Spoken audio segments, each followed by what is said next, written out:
actually joined PepsiCo through the Quaker acquisition, where I'd started my career earlier. And, it's PepsiCo is an exciting company to be a part of. And I'll tell you, I learned early on, given, Quaker was pretty small CPG and PepsiCo was pretty large CPG, that there were a lot of opportunities at PepsiCo. Also learned that, PepsiCo was a leadership academy. That's pretty clear from the many, former executives serving as CEOs across the company, whether it's Target or Albertsons and McDonald's, even to name a few. And I tell you, the company doesn't just develop leaders, but it teaches leadership is a privilege, right? And it's that really resonated with me over the years. And I'll tell you, it also teaches that leadership is rooted in trust and integrity.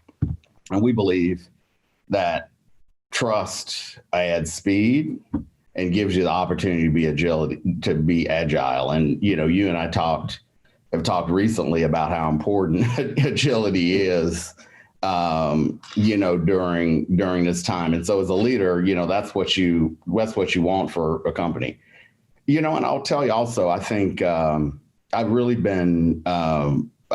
been motivated by growth, right? And PepsiCo is a growth company, whether it's, you can talk about business growth, you can talk about personal growth, you can talk about career growth. It really is a growth company. And, what gets me excited most about being part of a growth company is, we're always looking for ways not just to grow the business, but to grow people.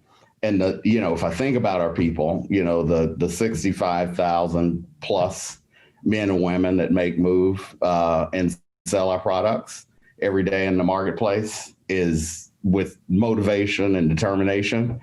That's what keeps me going. That's what keeps me going day in and day out. 65,000 is a lot of people, a lot of responsibility. Let's talk about some of the responsibility. You took on this role 18 months ago, formerly Chief Commercial Officer. Frankly, you probably had a lot to clean up from Vivek, right? We both know. I wouldn't say that. He's a fine customer of ours. Talk to us a little bit about the vision you brought into this role. Yeah. So, I tell you, the good news is, PepsiCo does have very good succession planning in place. And so there's usually a means to an end when you see some of the moves that came in place. So the good news is I had a bit to do with some of the strategies and vision of the prior regime, if you will. And, we were really focused on, if you remember that time, what we call delighting consumer. Right. And I would tell you consumer is still at the center of all, we do. And, early on, I had the privilege, if you will, to come in to this job not long after our enterprise PepsiCo CEO got into the role. So he appointed me about 6 months in to his tenure, 3 months after being named chairman. And I got an opportunity to work with other PepsiCo leaders as we thought about kind of shaping the future of the company. And at that time, I remember thinking how our kind of the vision we had started to build here of consumer centricity was helping shape how we were thinking about building an even more consumer-centric culture across the company. But we needed to also do some things differently, pivot, if you will, to think about how we built a faster company, a stronger company, and a better company, which included how we thought about, hey, let's put the consumer at the center. Let's make sure we're also thinking about how we're attracting the right talent, how you're getting diverse perspectives, how you're building a more sustainable business, and how you're giving back to the communities that we live and work in. And so what I would say is, if you say, hey, what changed? I would say that we broadened our approach to how we thought about the overall business. What I would say is the core values and driving force for all we do is centered around those things I just hit on, with the consumer still at the center of it. We talk about here, if you think about PepsiCo Foods North America is a combination of basically two businesses: the Frito-Lay North America business, which is the big snack company, and Quaker, the food company. So everything, I have responsibility for everything basically eat at PepsiCo in North America. My counterpart, Kirk Tanner, has responsibility for everything you drink here at PepsiCo. And as we think about, our vision is really to be the consumer's choice for convenient food, always, everywhere, right? Which is, sounds simple, but it's really not. It's really about thinking about the portfolio in a much broader way to meet all occasions, right? Which is different, and ensuring that those products are everywhere where the consumer shops, right? Whether it's in store, online. And again, that sounds easy to say. It's really, really hard to do, which it requires us to embrace a little more complexity, or requires us to leverage a little bit more technology, to build capabilities that help us meet consumers' needs. And so it's a little bit more of a complex play, I would say, but it certainly has an unwavering focus on the consumer. And frankly, if I step back, that really deeply understanding and focusing on consumers is what got us into 94% of U.S. households. And if we don't continue to do that, we are almost certain to go backwards. And so I would say there's we've had some pivots, but we're still the big snack company that's focused on consumers and winning in the marketplace. And go ahead, you go. Sorry to interrupt. When you talk about the consumer-centric mentality, and that's my opinion, that is increasingly a hallmark of the industry. More and more saying, let's put the consumer at the center. And again, my opinion, it's a real indictment of how we allowed the industry to be defined as big food or big this, big that.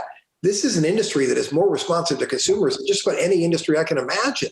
Yeah, the consumer is the regulator of this industry. They're the heartbeat of this industry.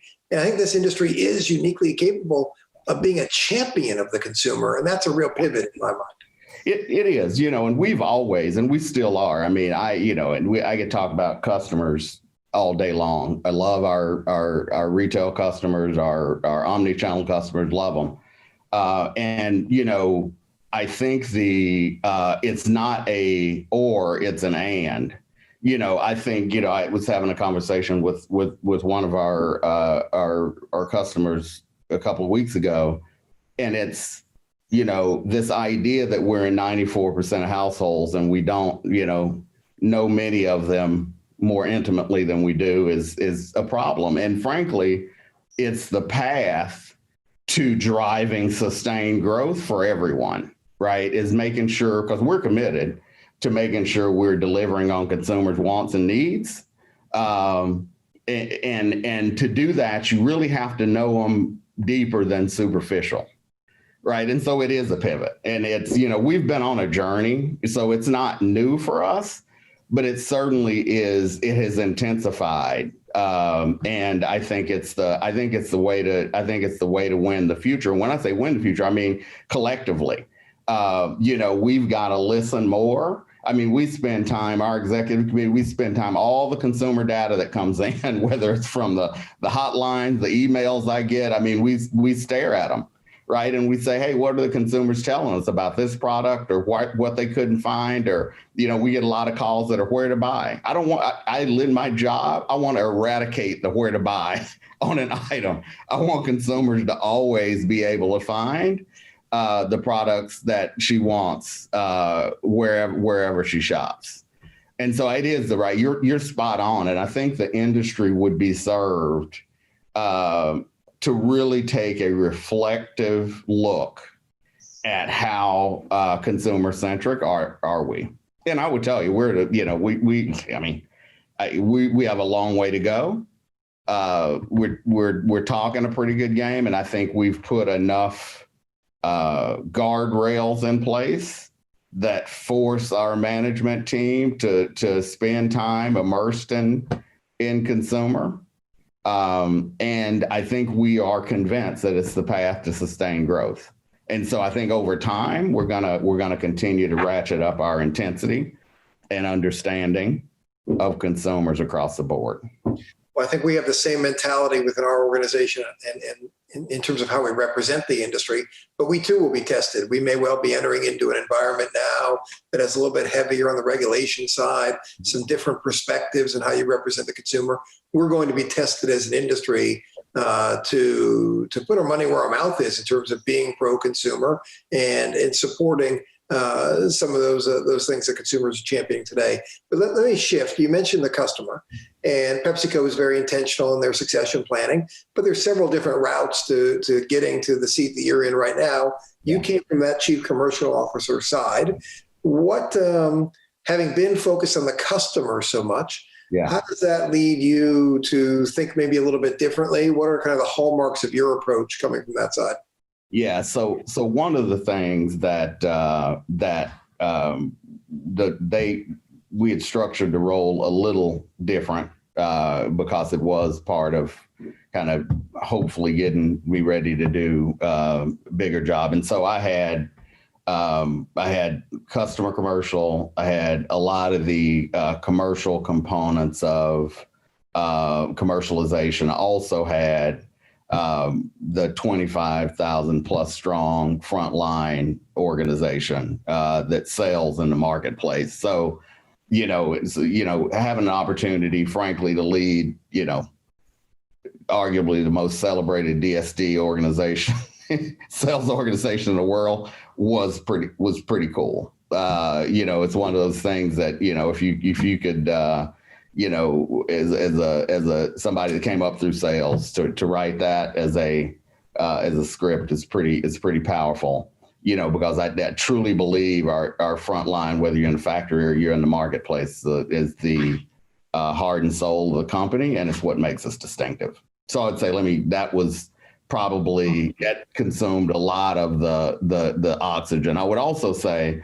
with having responsibility for our customers. I mean, I've been, tried and true, a customer guy, and, I've led our strategic customers like Walmart. I've done, was the head of sales at our, when we had the Quaker Tropicana Gatorade division. And so I've gotten to, throughout my career, build, some pretty strong relationships across customers, and hopefully have built, a track record of trust and integrity and how I operate. And so what I'll tell you is nothing about that has changed, right? I've always greatly valued our retail partnerships, retail, away from home, anybody. I tell people, there are no cash registers here in corporate, right? There are none. There are the marketplaces where it happens, and the relationship between customer and supplier is something pretty special. And that's why I would tell you, and I mean, I still walk the halls, because I strive to be the finest supplier that customers do business with. And I mean, until until you're telling me I'm either supplier of the year, or Kantar is telling me I'm number one, or Advantage is telling me I'm number one, I'm not going to be satisfied, because I want to make sure that our face to the marketplace it stands for something that is delivering against expectations, because at the end of the day, regardless what customer it is, they have a relationship with our consumers. If I'm in 94% of the households, those people shop everywhere, right? And so making sure that we continue to strengthen and build those relationships is important. And so obviously when I, went to think about who would go in behind me, that's a serious consideration, because I wanted to make sure we had the right kind of mindset to continue to strengthen and build those relationships. So I would tell you, my best days, Jeff, and I know is spending time with customers. And I'll tell you, because I sit in a lot of executive meetings, both at our parent company as well as on my own executive committee. And those things are important, but what you learn when you're engaging externally is powerful. And part of it is, if I think about it from a CPG standpoint, frankly, most are closer to the consumer than we are, because they're transacting with them on a daily basis at some consequence, right? And so I think if you really want to understand consumers, you've got to understand your customers and how they operate and why your consumers choose that retailer, right, to shop. And so it helped shape. It didn't change. It helped shape my thinking as I went into this role that I have to be the CEO for everybody. I'm not the sales guy, but I am still, I will tell you, somebody that understands the value and importance of having the strongest relationships related to, and it can't be just relationship. It's built on trust, and it's a mutual benefit. Am I providing value, right? Not just that I have great brands that you're selling every day, but how can I support you in a way that is significant and frankly unique among my peers? Well, getting out and seeing customers and walking the halls is a little bit more difficult today than it was a year ago. It is. So I'd be remiss if we didn't touch on COVID. Yeah. Tell me a little bit about what aspects of this have surprised you most. What aspects of this have made you a better business and things are going to stick around for you? Yeah. Well, I'll hit a couple of things since you said the customer one. I tell you, I think I've had more customer meetings than I have in a long time, because it's frictionless. We don't have to go somewhere. So the dialogue is still going. And I think it has increased the frequency. And my perspective is when there is, whether it's tension or it's positivity, frequency is good. And so COVID's done that. The other thing I'd tell you, it presented a lot of challenges. I'm not, I'm not gonna, try to sugarcoat it. It has been a difficult run. And I think, I'm always the guy that's looking for a silver lining. So what I'll say is pushed us to think and act differently, related to a whole lot of stuff, right? How you think about building indispensable brands, right? And I'll come back to that. And how you build a much more, I don't want to say robust, but I'll say robust and flexible go-to-market for the new normal. And so, if you think about,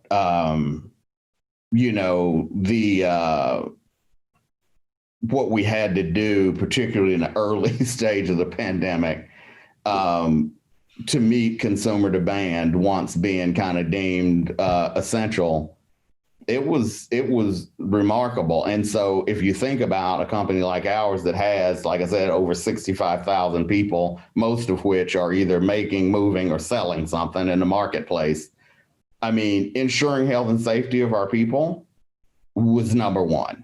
And it was, and again, something that is easy to talk about, but was, especially early on when PPE wasn't where it needed to be, we didn't understand the spread. We didn't understand much about it. It was very, very difficult. And so, making sure we took care of them first, and then second, making sure that our consumers could find the products that I knew they would want in the marketplace was job number two in an unprecedented year. And I'll tell you, hindsight's always 20/20. There was some things we did early on, like, hey, we got to the PPE. We paid people more to come to work if you were well, paid people to stay home if they were sick.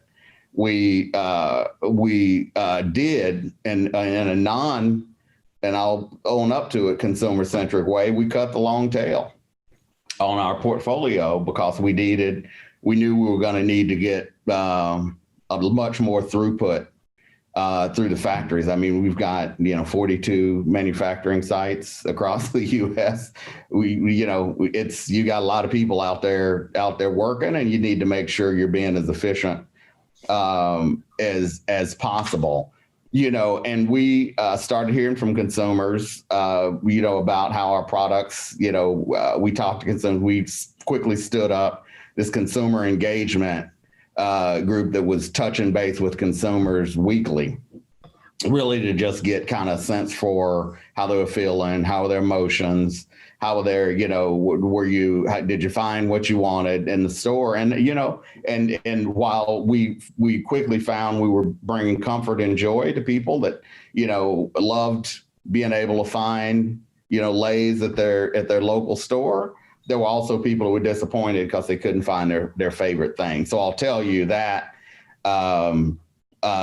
was a unique challenge. And I will tell you the beauty of having a kind of truly seed to shelf business is that you can react quickly. So once we started, talking to consumers and the noise got loud enough, I mean, literally flipped the switch. And we said, you know what? We had cut the tail temporarily. I control the system. I've got operation flexibility. We started making them, got them back in the marketplace quickly. And so that's, one of the things we did. I would tell you also, we pivoted a lot of resources. I mean, we took headquarter people and said, you're gonna do staffing in the factories and in the marketplace.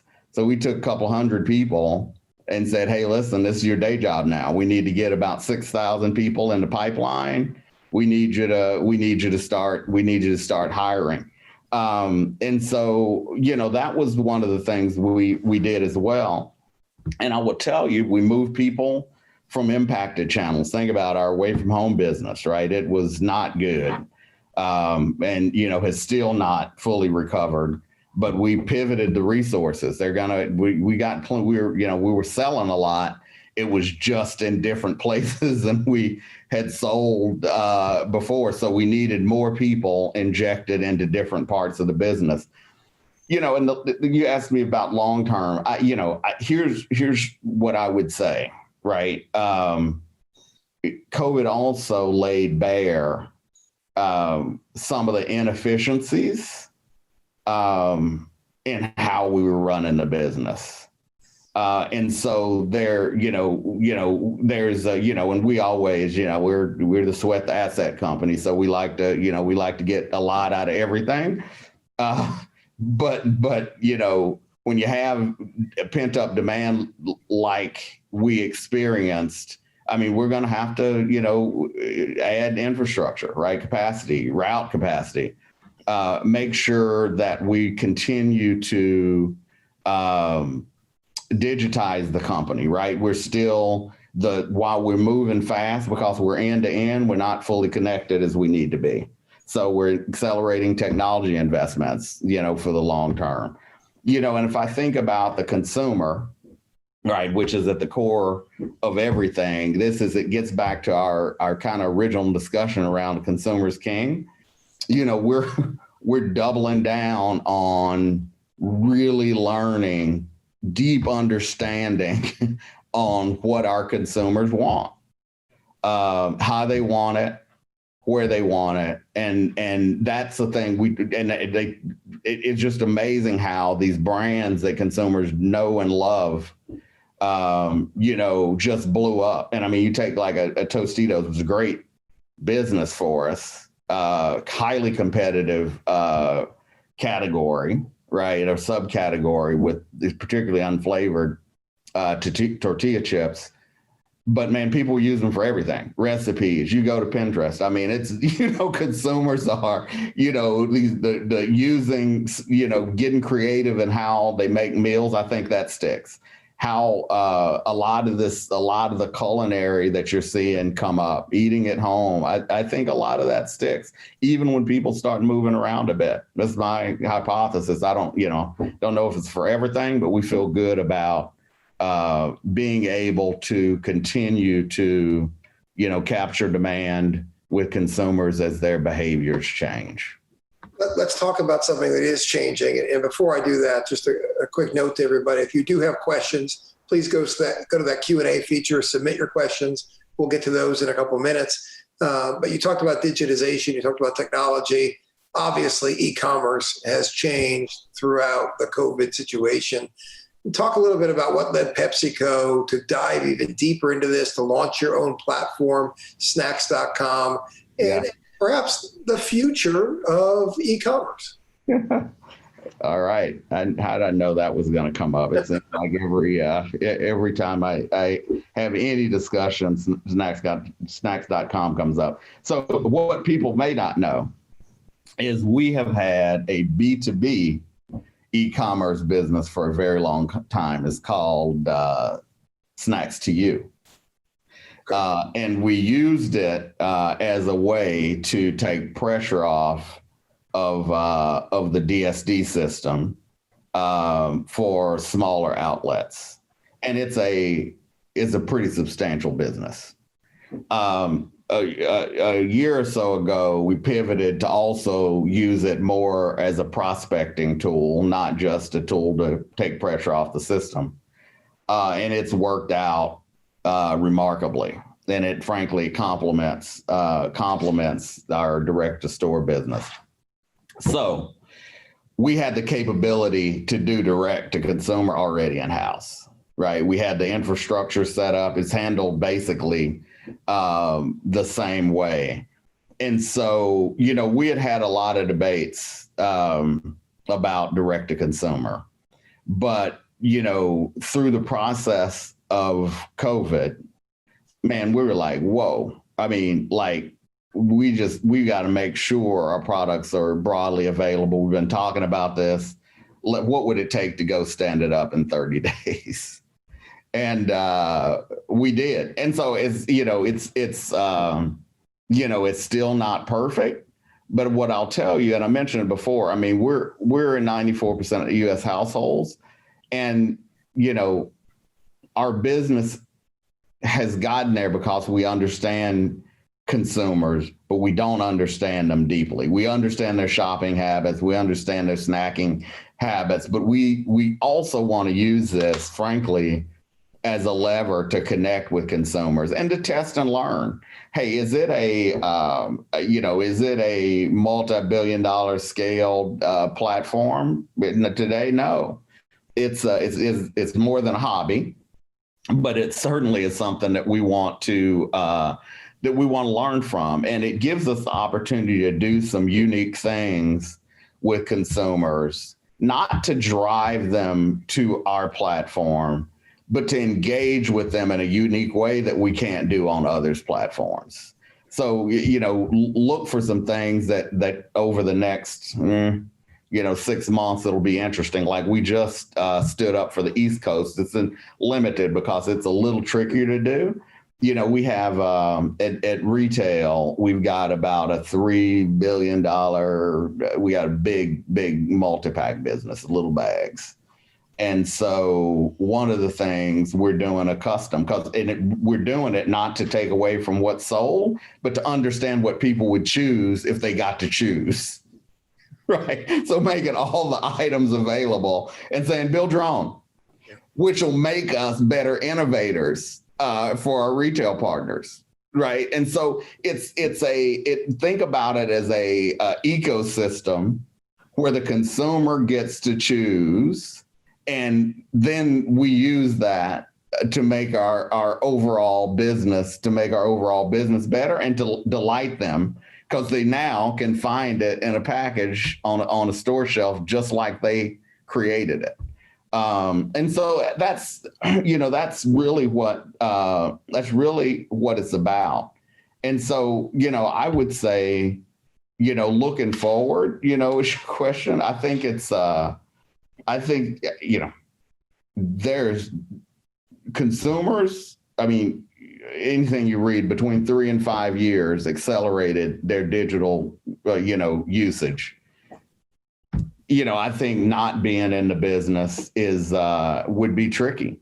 And I think if you can be part of the solution to delight consumers are gonna are gonna reward you, not just as a manufacturer, but also as retail. So I don't think of it as, right hand, left hand. I think of it as, hey, the consumer's gonna be happy, right? If she's able to have frictionless shopping experience where she wants to shop. We're just making it easy. And it really is about building a relationship that's unique with consumers that we're already in their household. They just happen to get it somewhere else. Well, I love that multi-pack solution. Like many, I grew up with going with mom, buying those multi-packs, and there were always 2 things in there that you loved and one thing maybe not so much. And if you could build your own, right, you solve a problem. So is your point of view, when you look at DTC, when you look at click and collect, when you look at grocery delivery, is there room for all 3? They each fill a niche here. Yeah. So I think there are. I think at some point, I don't have a crystal ball. If I did, I would tell you were probably the kid that left the pretzel in the bottom of the bag, weren't you? You like the chip and other stuff. But if I had a crystal ball, what I would say is, I think our ability, if I go back to what I talked about, this idea of always everywhere, what I would tell you is, hey, am I gonna, that's an ambition. Am I gonna have every snack item everywhere? No. But at the end of the day, I think the more choices you can provide consumers and how they access your products, the better off everyone is. Now, I'll also say, I do think that some of the competing models, we'll see. We'll see if, shoppers want it there in an hour, or if they'll deal with 2 hours, or if maybe the next day is okay. I probably, like you, I mean, I am a huge online grocery shopper. I've always been for other things, and I was before the pandemic. And then when the pandemic hit, I'll be candid with you, I was a little bit disappointed with the services I was using. And I think what the job to be done is the same job that I think we have to do as CPGs, is make sure you let the consumer decide. Now, that doesn't mean build a business model that you're going to go broke servicing, right?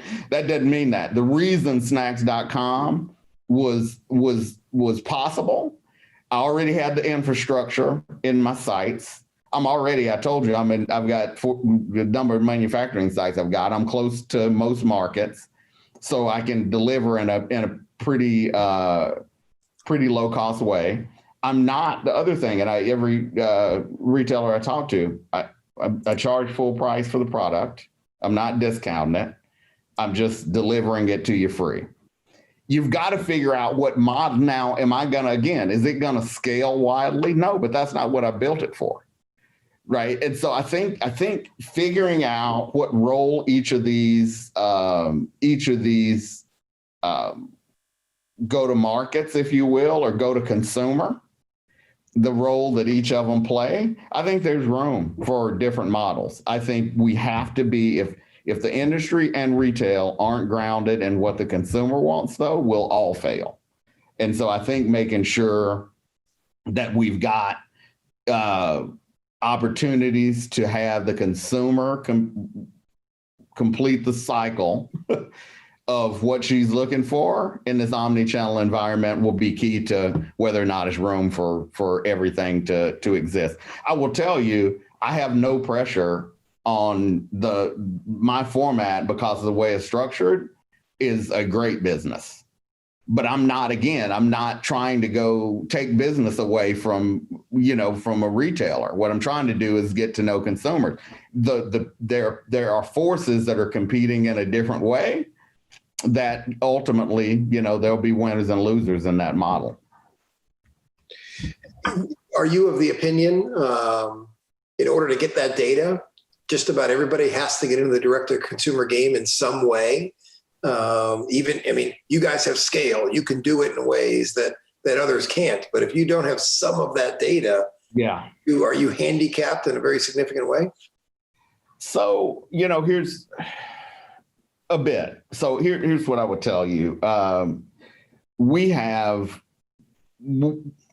relationships with I said we don't have within. We have relationships with a good amount of our consumers. Is it as rich as I wish it was? No. We've got, cross-functional team experts that leverage analytics in very sophisticated ways to achieve greater connection with consumers, right? Through programs and other means. The problem is if you're not transacting, it's never going to be as rich as the folks transacting. One of the reasons, I think we typically, do so well on, whether it's when you say, hey, PepsiCo and Insights, we've got an approach we call Demand Accelerator that is focused on this concept of most valuable shoppers, specific to retail locations, tailoring programs for those specific shoppers' needs. That's a tool, if you will, and a process that helps drive assortment, merchandising in store that's tailored for an individual store. Now, a lot of that data is derived independently, and a lot of it is shared.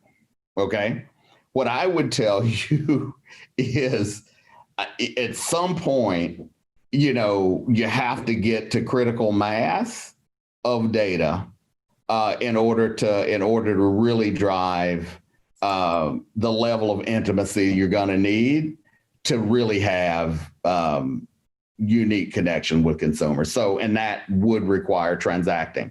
Again, I don't think everybody can just go out and build a direct-to-consumer business. Again, there are a few big CB. Again, we're 94% of households. A lot of people buy our stuff. So, now I'm not an aggregator. So the aggregators ultimately, if you're going to create a frictionless experience, the aggregators are going to win. The people that sell more than one product line. I'm not naive to that. What I do know is people love snacks and they buy a lot of them. How do I make sure that I'm connecting with them in a way that makes them want to do something with me, right? And provide me enough data where we can drive the right outcomes, which is product development, understanding what they want and need. It's not, again, about building a completely different. I love our current go-to-market and is fantastic. And it's not an evolution away from that. This is just how do you make sure you're capturing more and understanding the consumer. We've got only a couple minutes left. We got about 4 minutes left. I want to try 2 questions. Right, this goes fast. I told you it would. I want to get to 2 questions that have been submitted. One is on the issue of diversity and inclusion, which we could spend a lot of time talking about. But PepsiCo has made some important announcements in this space recently. The company has had commitments in this space for a long time. Can you talk a little bit about your own personal experience and the company's point of view on diversity and inclusion? Yeah. So here's what I will tell you from my personal experience. And this is one of the things when I talked about early on, why did you choose PepsiCo and why did you stay? I firmly believe, Jeff, that PepsiCo is a place that you can reach your full potential, regardless of your race, religion, sexual orientation, abilities. It is a place that fosters diversity. We've been a trailblazer in a lot of areas, but we're not perfect. Right. And nobody is. And so I'll tell you my personal experience is, there is an environment which supports and fosters you being able to succeed. Right. Now, what I'll tell you, I also believe it is probably one of PepsiCo's most potent competitive advantages. One, because we've been doing it for a long time. Talk about, in the 60s, we had the first Black executive officer back when, that wasn't something that companies were doing. Right. And so that's one example of the many things that we've done. I will tell you, we also, if you look at, you go into one of our markets and, frontline our company, whether you're in a plant, we reflect the marketplace. We hire from the marketplace. We're local. We are in the market, right? We celebrate that because we're part of the community, right? We're part of the community. We also want to do that with our customers. This journey of racial equality, though, while it's been part of the DNA, I would say it has had ups and downs, and I would say it hasn't been as broad as what we announced. You go after people. Hey, what are you doing for the community? What are you doing with your customer base? And so this is we're looking at every aspect of the business, and we want to align our goals to make sure we have a big impact. That's it. And we think I will tell you, the case for diversity is it makes you a better company. Two, there's growth. Our consumer base is our customer base. We've got to make sure we reflect it both in our thinking and in who shows up. And so we're committed to it. We celebrate our differences. Well, what I hear from you, what I hear from some of your peers, you're either sincere and fully invested in it or you're not. Yep. And I think it's pretty obvious to employees and to people across the industry who is really dedicated to this, and that stands out. Let me get to one last question. You've got a lot of vendors on the phone or on the call here, partners that work with you. A really good question submitted. We'll close with this question. What are the attributes that make a partner of yours, a vendor, a supplier, best in class? What would you want them to know to close out today's call? Yeah, I'll go back to something I said earlier that I talked about PepsiCo. It's trust and transparency. I don't know if you can replace it in any business relationship. I think there's if you don't have those two things going for you, it's a non-starter. Trust takes a long time to build, fast to destroy. Sounds cliche, it's real. And I think it's table stakes for everything that we should be doing as an industry. Trust with our consumers, trust with the regulators, as much transparency as we can bear, and I think we'll be better for it. It's a great answer. I want to thank you for participating today. I want to thank you for having trust in us and how we're representing you and your peers in the industry. Great session. We appreciate your time. We appreciate everyone's feedback as well. So if you wouldn't mind submitting your comments, emailing us at education@consumerbrands.association.org. Again, I'd like to thank PwC for their support of this series. I know it's been well received. And then lastly, I want to mention that next week we will be hosting a number of events under the banner of Issues Watch, which is an event designed for the CPG industry to prepare for the legislative, regulatory, and reputational themes that await us in 2021. Obviously, coming out of a hyper-polarized election and the challenges we have here, it's a great opportunity for people to learn about what's in store. Registration is complimentary for Consumer Brands members, and information on the program can be found online at ConsumerBrandsAssociation.org. So to those that attended, thank you. Stephen, to you and your team, thank you. We look forward to continuing to work together.